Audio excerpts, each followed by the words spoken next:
নমস্কাৰ। DHS আৰু Assam direct ৰিক্ৰুটমেণ্টৰ বাবে ভিটামিনৰ ৰাসায়নিক নামসমূহৰ ওপৰত এটা নতুন ভিডিঅ' প্ৰস্তুত কৰা হৈছে। সকলোৱে শেষলৈকে চাব আৰু সকলোৰে উপকাৰ হ'ব বুলি আশা ৰাখি আজিৰ এই ভিডিঅ'টো আৰম্ভ কৰিছোঁ। ভিডিঅ'টো আৰম্ভ কৰোঁ। প্ৰথম কুৱেশ্যন, ভিটামিন B1 ৰ ৰাসায়নিক নাম কি? ভিটামিন B1 ৰ ৰাসায়নিক নাম thymine. Question number 2, vitamin B6 ৰ ৰাসায়নিক নাম কি? ভিটামিন B6 ৰ ৰাসায়নিক নাম হ'ল পেৰিডক্সিন। কুৱেশ্যন নম্বৰ 3, ভিটামিন D ৰ ৰাসায়নিক নাম কি? ভিটামিন D ৰ ৰাসায়নিক নাম হ'ল calciferol. Question number 4, vitamin B2 ৰ ৰাসায়নিক নাম কি? ভিটামিন B ৰ ৰাসায়নিক নাম হ'ল ৰাইবোফ্লভিন। কুৱেশ্যন নম্বৰ 5, ভিটামিন নাম কি? ভিটামিন K ৰ ৰাসায়নিক নাম হ'ল ফাইল'জেনন। কুৱেশ্যন নম্বৰ 6, ভিটামিন E ৰ ৰাসায়নিক নাম কি? ভিটামিন E ৰ ৰাসায়নিক নাম হ'ল টক'ফেৰল। আৰু কৈছোঁ, ভিটামিন B12 ৰ ৰাসায়নিক নাম কি?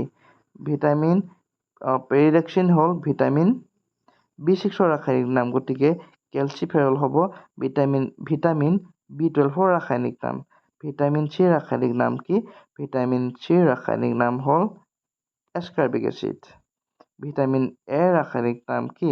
ভিটামিন C ৰ ৰাসায়নিক নাম হ'ল এস্কাৰ্বিক এচিড, গতিকে ৰেটিনল হ'ল ভিটামিন A ৰ ৰাসায়নিক নাম। তলৰ ভিটামিনৰ নামসমূহ হ'ল ABCDE আৰু K।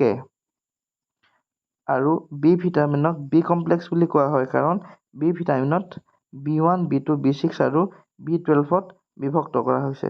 গতিকে অপশ্যন নম্বৰ F টো হ'ব শুদ্ধ উত্তৰ, কাৰণ ভিটামিন F কোনো ভিটামিন নহয়।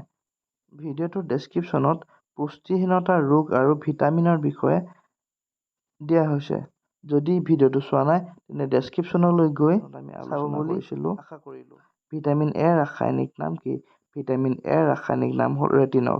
ভিটামিন B ৰ ৰাসায়নিক নাম থায়ামিন। ভিটামিন B1 ৰ ৰাসায়নিক নাম থায়ামিন। ভিটামিন B2 ৰ ৰাসায়নিক নাম ৰাইবোফ্লভিন। ভিটামিন B6 ৰ ৰাসায়নিক নাম পেৰিডক্সিন। ভিটামিন B12 ৰ ৰাসায়নিক নাম কবেলামাইন। ভিটামিন C ৰ ৰাসায়নিক নাম এস্কাৰ্বিক এচিড। ভিটামিন D ৰ ৰাসায়নিক নাম কেলচিফেৰল। ভিটামিন E ৰ ৰাসায়নিক নাম টক'ফেৰল।